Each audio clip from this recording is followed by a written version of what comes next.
بسم الله الرحمن الرحيم. اللهم آنس وحشتنا في قبورنا. اللهم ارحمنا بالقرآن العظيم واجعله لنا إماما ونورا وهدى ورحمة. اللهم ذكرنا منه ما نسينا وعلمنا منه ما جهلنا وارزقنا تلاوته آناء الليل وآناء النهار واجعله لنا حجة يا رب العالمين آمين. صدق الله العلي العظيم وصدق رسوله النبي الكريم ونحن على ذلك من الشاهدين. ربنا تقبل منا إنك أنت السميع العليم. اللهم ارزقنا بكل حرف من القرآن حلاوة وبكل جزء من القرآن جزاء. اللهم ارزقنا بالألف ألفة وبالباء بركة وبالتاء توبة وبالثاء ثوابا وبالجيم جمالا وبالحاء حكمة وبالخاء خيرا وبالدال دليلا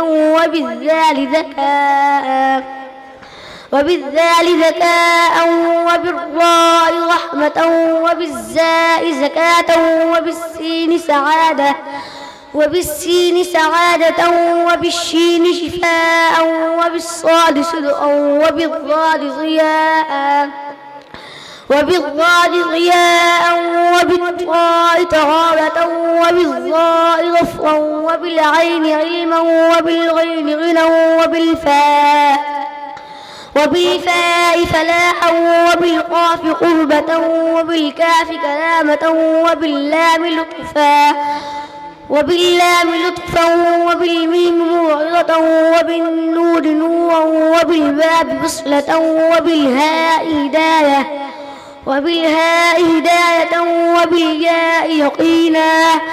اللهم رفعنا بالقرآن العظيم وارفعنا بالآيات والذكر الحكيم وتقبل منا قراءتنا وتجاوز عنا ما كان في تلاوة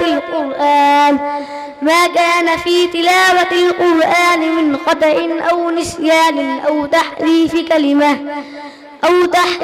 كلمة عن مواضعها أو تقديم أو تأخير أو زيادة أو نقصان أو تأويل على غير ما أنزلته عليه أو غيب أو شك أو سهو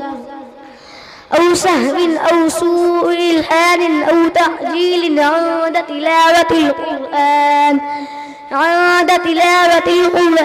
أو كسل أو سرعة أو زيغ لسان أو وقف بغير وقوف أو إدغام بغير مدغم أو إظهار بغير بيان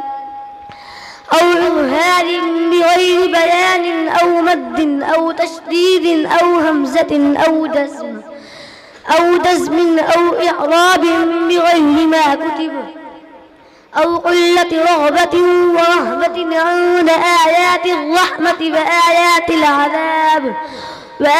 العذاب فاغفر لنا ربنا واكتبنا مع الشاهدين. اللهم نظر قلوبنا بالقرآن وزين أخلاقنا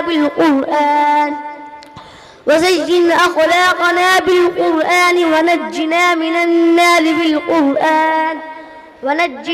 النار بالقرآن وأدخلنا في الجنة بالقرآن. اللهم اجعل القرآن لنا في الدنيا قرينا وفي القبر مونسا